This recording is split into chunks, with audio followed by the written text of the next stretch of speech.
Welcome to the Advancing Entrepreneur. This show is all about surrounding yourself for success.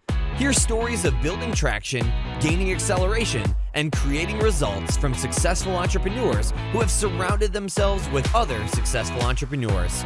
And now, here's your host, Annette Nightingale-James.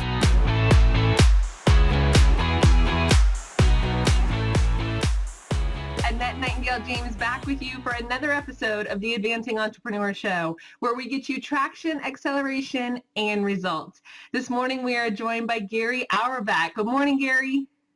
Hi, how are you? Very good. I'm going to take a minute just to introduce you to my audience, and then I want you to expand and tell us some more, okay?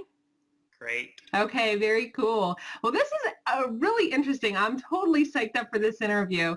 Gary has a frisbee business, a freestyle. He is a world champion in freestyle frisbee and has the company frisbeeguy.com and championsofplay.com. He works with youth talking about lifetime fitness, developing skills and talents, and making healthy choices. Gary, I would never be able to do justice to a frisbee guy introduction, so please tell us some more. Well, first, thanks, Annette, for having me on your podcast. I think it's a wonderful thing that you're doing.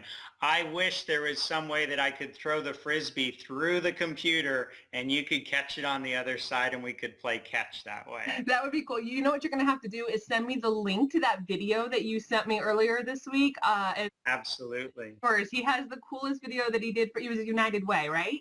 Yeah, for the United Way, that was a fun. The local United Way, and they did this thing throwing frisbees from one frame to another, and it was very cool. So send me the link, and we're going to put it up on our show at iamadvancing.com. Hit up Gary in the search bar. His show notes page will come right up, and we'll link to that video because it's pretty cool. So go. But anyway, now see, I'm taking over your time. Well, I can tell you from the get-go, I've been playing Frisbee for over 30 years, and the good news is I'm going to keep playing Frisbee for another 30 years. When I won the World Championships in 1995, I say that I didn't have anything to fall back onto. You know, my career in that point I'd recently been teaching English overseas, and I won the World Championships, and I said, what does this opportunity give me, this title? As a world champion. So I fell forward into doing school assembly programs. Now I was also in 1995 just getting into storytelling and had traveled to storytelling festivals. So I just combined two things that I loved, and I told frisbees, I told stories about my frisbees. And Annette, what I would say is that a story without a frisbee is like a frisbee without a story. And then I'd show my frisbee and I'd tell a story, and I really had people's attention captured, because I could also do some tricks and, you know, work with the frisbees and then tell these great stories about traveling or create stories with frisbees. And that's how I got started. So very cool. I like it. I like it. So tell us about every business has, you know, its challenges and its roadblocks. So what motivates you and drives you forward each and every day and helps you overcome the challenging times? Well, thanks to people like you, actually, listening to the number of the podcasts that are available now, that is really what inspires me daily. I get up in the morning and my wife's getting ready for work, and I'm already listening to, you know, 20 or 30 minutes of a podcast. That inspires me, and it gives me ideas that, you know, a lot of people are doing creative things, as well as, you know, straight and narrow things, but also way off the beaten track. And that's where I fit in. And then I have to spend my days, I look for opportunities to connect with people, whether it's traveling 45 minutes out of town to a great meeting. Have you heard of 1 Million Cups? I have not. Oh, it's a fantastic thing. I love it. And I connect with great entrepreneurs there all the time. And then I'm also involved in my Chamber of Commerce here in Winchester, Virginia. And we have over, you know, 800 and maybe 900 business members. But I'm able to connect with people on a regular basis through the mixers, and now I'm becoming an ambassador for the chamber, which gives me, you know, even greater access. And I always have a frisbee or a toy when I walk in the door or introduce people. I give them my card and a little toy, and that's the way they remember me. So very good. So you find motivation from reaching out and plugging into communities and groups and other entrepreneurs. Yes, and and it's really the ability to connect those people. I become a catalyst, and I'm also very involved in a meetup group with a whole bunch of members here, and that's through meetup.com, and I put on events all the time. Not quite like the mastermind dinners, but I love that model. And so when I put on a dinner, I'm not bringing business people together. I'm just bringing people together who happen to live in the community. But sometimes great things happen. Now, it could be a relationship, because people are looking for that too. But it's also a business relationship and that connection of we're going to do something together in the future. So I feel strongly about connecting people. Yeah. Oh, very cool. Well, tell us a little bit more about your business. You share with us a little bit what kind of springboarded you into your business, but maybe share with us a little bit about what it is that you do day in and day out, and where your business is heading now. Yeah, well, day in and day out, I've had a great run, and I still am doing the school assembly programs.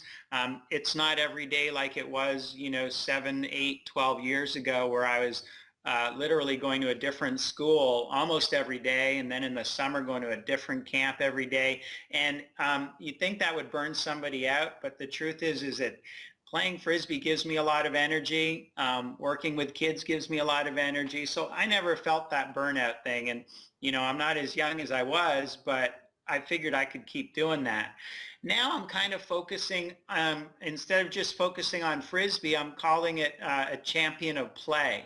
And so my idea is that I can create play opportunities for people and introduce them to the possibilities where they don't see, that we can play in the office or play as we're, walking down the street, but just adding a little bit of play makes people more playful. Being more playful at work means they're more playful when they get home, less stress. And being more playful at home, in similar ways, just simple things that they can do with their kids or spouse or partner, they're coming to work in a more playful mood. And I just think that play is a big answer to a lot of the, even medical problems like stress that people have. So I've created championofplay.com. I call myself a playcologist, and I got that website too. And I speak at conferences where they're, talking about the benefits of play, and I'm really trying to push forward with play. So very cool. There's a huge, I wouldn't even say recent, but there's a movement towards gamification of businesses. Yes. and adding that entertainment element in there. And I don't know if you're a big Shark Tank fan. I'm a huge Shark Tank fan. And they talk about, the entertainment value, and businesses that can bring money and the entertainment value together are huge, because that is kind of where our society is heading. It doesn't matter, some people might get a little stiff about that. Oh, we should be more serious. It doesn't matter if you agree with it, it's where it's going. So that's very cool. That would be an interesting thing. I think the thing about, coming to work in a playful mood, or, from playing with your kids or whatever too, is creativity is sparked when you're in that place. Right. Yeah, well, I just have like a natural gift to bring joy into a room. And a lot of people who I do network with in the chamber and stuff, they call me, the joy giver, that when I come into the mixer, I show up with toys, and people's mood change. And even if they just see me, they know that I might have a hula hoop behind the door, and I'm going to bring it and ask them to do like a hula hoop game. And some of the things I've taken from other workshops that I've been to or seen, but I've also developed and created my own, partly by finding new things when I visit Toy Fair in New York City. I wander the aisles and find great toys that I can bring into my shows. So I'm always looking for things. Very cool. So anybody in the audience, if you guys have a conference or something coming up, get in touch with Gary because he can bring a really memorable aspect to your next event. So very cool. So tell me, Gary, was there a time in your business when you specifically realized that you did need to be plugged into other entrepreneurs? Was there a story or a stumbling block that incited you to reach out to a mastermind group or a group of entrepreneurs that support you and brainstorm with you rather in your business? Yeah, 100%, Annette. I really spent way too long being a little isolated, and just connecting with other performers, or storytellers. And it was about 6 years ago that I went to a couple boot camps, and I kind of jumped into it, and I went to 3 in the matter of 6 months, and everything was super inspiring. And then it made me realize that there were real entrepreneurs out there doing great things. And where I was living in the middle of West Virginia, 2 hours south of Pittsburgh, I couldn't find what I was looking for as far as, was there a speaker in the National Speakers Association? That's what I looked for. Couldn't find anyone. Had to go to Pittsburgh for some of the meetings.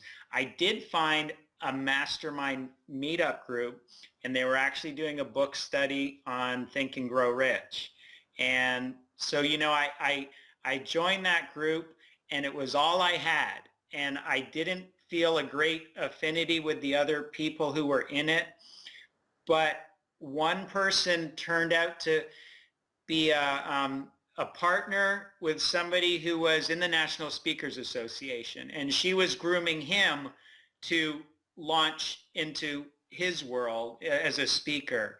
And they really connected with me, and I shared a lot of time with them, not enough really, and they're great friends now, to kind of model the idea that moving away from frisbee a little bit, because I can't give up my frisbee, but moving into being an expert in the possibility and play. So connecting with them made me realize that, yeah, I need to reach out to people who are ahead of me and who are willing to help me. And I really connected with that. Just yesterday, somebody asked me if I've joined the National Speakers Association yet, and no, I haven't. I know there's still things that I can do, and I'm just not on that fast track. I got to do it at my own pace, for financial reasons and everything else. But I really am on that track now with the networking I'm able to do and the connections I'm making. So very cool, very cool. What I like about what you said is that you stayed isolated, and my guess would be for too long. My guess would be is that now you can't imagine ever unplugging from groups of entrepreneurs that are supportive. Oh my gosh, like no way. And I find inspiration from everybody who I get an opportunity to talk to, the interviews that I get to do, knowing that, my story might be inspiring somebody who is just like me, either now or then. Exactly. Part of this longer story I tell anytime I do any kind of webinar or workshop or anything, but particularly when I do events that launch mastermind groups, is I tell everybody, when I first heard the term, when I first heard my first group, I was like, where has this information been? Like, I just couldn't believe that I didn't know about it. And now I cannot imagine ever being without it. And I would never dream of becoming unplugged. So sometimes we get into different groups, right, as we evolve and change. And sometimes, you might kind of downgrade for a little while and take some time to implement, but I would never be able to completely unplug from an entrepreneur community ever again. It's just way too powerful. Yeah, I totally feel that way. And, like one thing for me has really led to another. I was, when I listened to a podcast and I followed up with the person who was being interviewed, I found out that she was hosting a TED Talk. And then it was so close to me that I was able to go to that TED Talk, and I've been wanting to attend TEDx. It was a TEDx talk, but I've been wanting to attend that event. And then at that event, people kept mentioning this 1 million cups. So it was like boom, boom, boom. Things led me to learn something more that I really needed for my business and my soul as an entrepreneur, to connect with more people and to realize that I want to do a TED Talk, right here where I live. But now there's people who I know and who I'm meeting through the podcast, whether I'm listening and reaching out or just listening and knowing their stories, that I'll be able to pull them into my world when I have the opportunity. So very cool. There's two quick points about what you just said that I wanted to reiterate. The first one was entrepreneurs, you never know where joining a group or plugging in is going to take you. So sometimes, approaching a group and thinking I am joining for this reason, don't confine yourself like that. Just go in a place of kind of positive expectation. Like, I wonder what's going to come out of this, and just open yourself up to the possibility. And the second thing you said, Gary, which was really close to my heart, is you said that plugging into other entrepreneurs feeds your soul. Yeah. And that I've always said that about my group. Like I have different groups, and my favorite thing in the entire world is to go out to dinner with people right after the event, after the day. And that is what I call my soul filling time, because it's impossible to explain. Entrepreneurs, go get plugged in, and you can come back and chat with Gary and I about how it fills your soul as well. Well, Gary, tell me about a time when you were plugged into a mastermind group or plugged into an accountability team or a partner that you had kind of a light bulb moment, that it was like, oh, that's it. That's what I needed to hear. Give us an example of one. Well, right now I am just starting. I've been 4 meetings with a mastermind group that's meeting weekly. But what's really amazing is the last call that we had, I got cut off for technical reasons. These things happen. And I went back to the, I know, right? I went back to the recording of the call, and the thing, what I didn't get to hear live was them saying, we need to implement what Gary is doing. And I just felt like at that moment, that aha was, I'm struggling. I think, we all are in one way or another. But as I'm struggling, but I'm sharing what I'm doing, going out, meeting with somebody, connecting with somebody, that just inspired the other people in my group. And if that's all I'm able to give them, heck, that was enough. And at the same time, they're coming back to me with things that they're doing that I really find inspiring. Now, that was great, being able to hear that, even though I wasn't there. I was having that effect on them. And, one of them is on the other coast, and one of them is right in the middle of the country. And yet, through all of this internet and different communities, we've been able to connect. And I just think not only is that a beautiful way of connection, but putting into other people's consciousness that we exist and what we do is another way to grow our platform and our business. So I'm excited about that, For sure. I love that. It's we all tend to kind of be focused in on what we lack. Right. If I made more money, if I was smarter, if I had more degrees, if I had more programs, if I had more clients, if I had been in business longer, if I had been in business shorter, whatever. But the truth is that no matter who you are or where you're at in your business, you can add value to other people. So that's one of the beautiful things about a mastermind group, is it opens your eyes to what you have to offer other people. And it also gets you kind of out of your own head and into a place of service, which is a good place to be. So very good. Well, tell us, what are you up to now in your business? What are you working on? I know you talked to us a little bit about Champions of Play, but do you have any particular projects or events coming up that you'd like to share with the audience? Well, one other project that is a little out there is that I'm involved in trying to create an online TV station, for lack of better words, because our local TV station left town, and all of a sudden there's a big void. And I feel that not only because I like to be interviewed on TV as well, and when I do a program, and now there's nobody to do that. So I'm going to try to recreate that with people who I've found in my my lead share group in the chamber and with other people who I connect with. We're putting together a team to bring this whole concept forward. And actually, Annette, I believe that this is something that might happen in other cities down the road. And then if we can create this as a model, I'm really excited that we can, go help other communities recreate this. So I might become a broadcaster, so to speak, although we're calling it something else. And that's just really exciting. And the more people we talk to about it in town, they're like, yeah, we'd watch that, because you can watch the news on your phone or anytime you want, or on TV before you go to bed, or check in with certain reporters. And this is a big project. I've never been involved in anything like this, but the amount of networking that it includes, and sharing news stories with different people, and being in the public eye, I think it could be good, not just for me, but for a lot of other people, and provide something amazing for our community. It's a big project. Yeah, it is. You're stretching yourself, so I like that. I like that. Well, Gary, I want to take a minute to let our audience get to know you a little bit with a bit of a speed round that I call playing favorite. Uh-oh. I'm ready. Fire away. We want to know, which color your wife's eyes are and which is your favorite personality trait. I'm kidding. Don't answer those questions.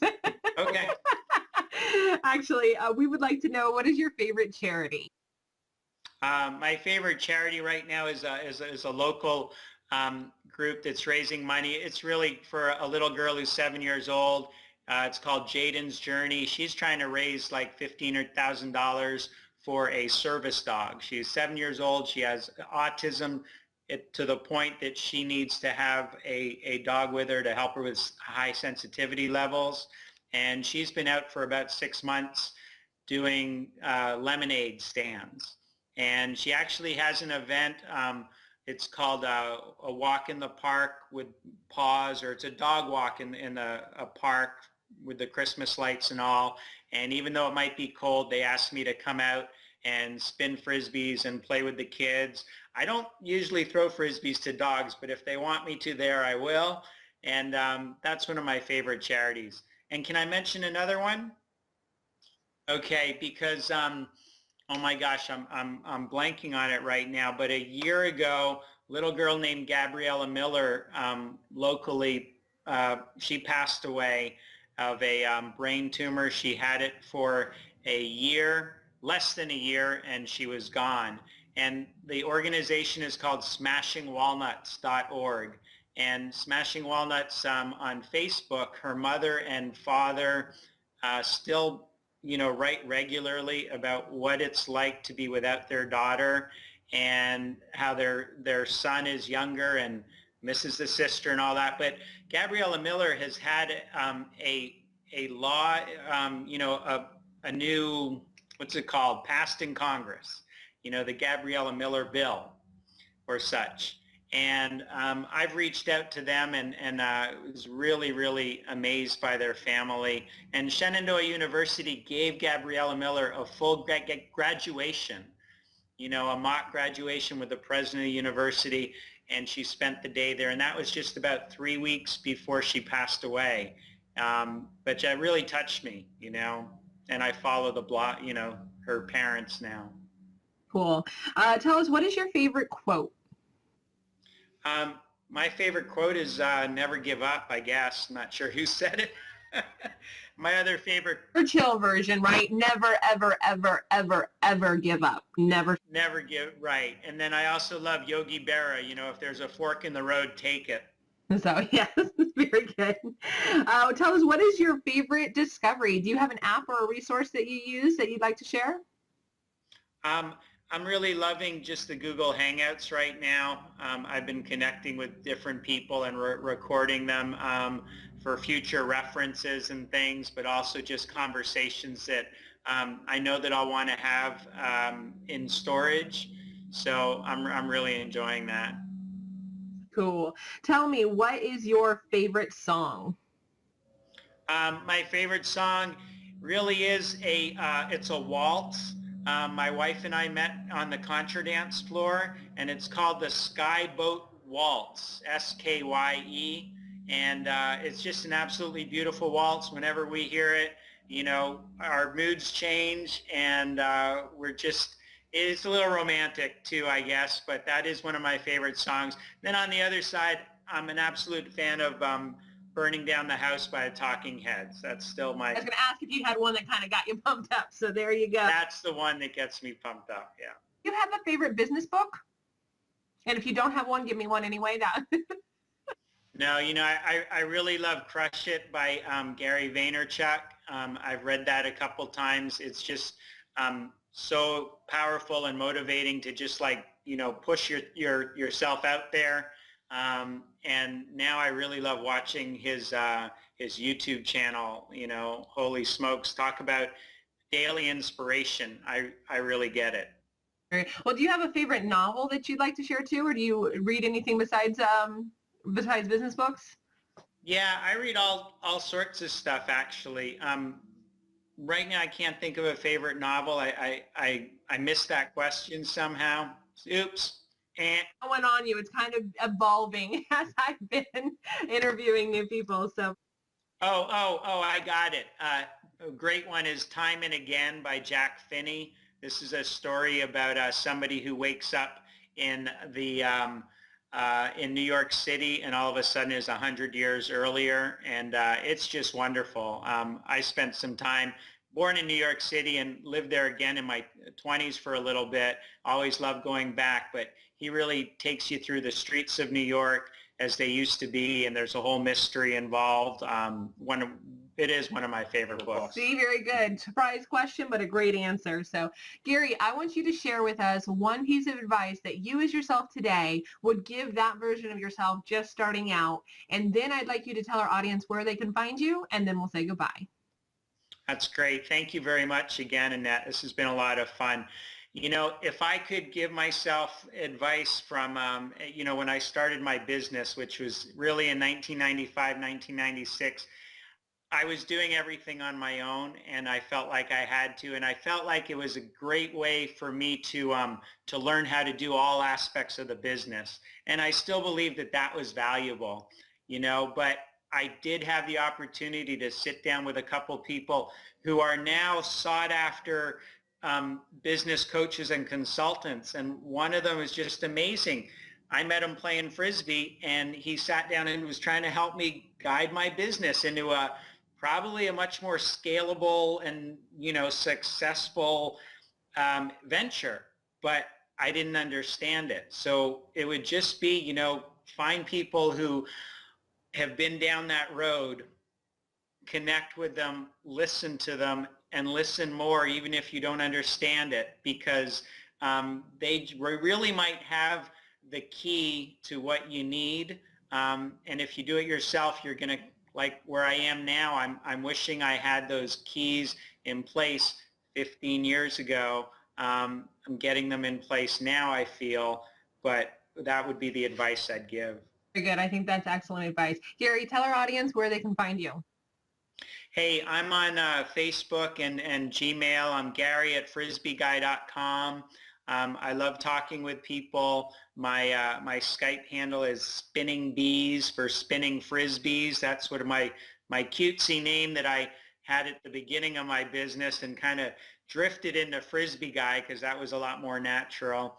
But love to talk with anybody. I always love brainstorming and maybe showing people how they can play Frisbee golf for a little bit of entrepreneurial fun, and that connection with people in a real fun way. That's your next adventure at your next event, entrepreneurs. All right, very good. Well, listen, Gary is going to send me all the links to his social media profiles and his website, and it's going to be at his show notes page at iamadvancing.com, Gary in the search bar, and we'll have him all linked up.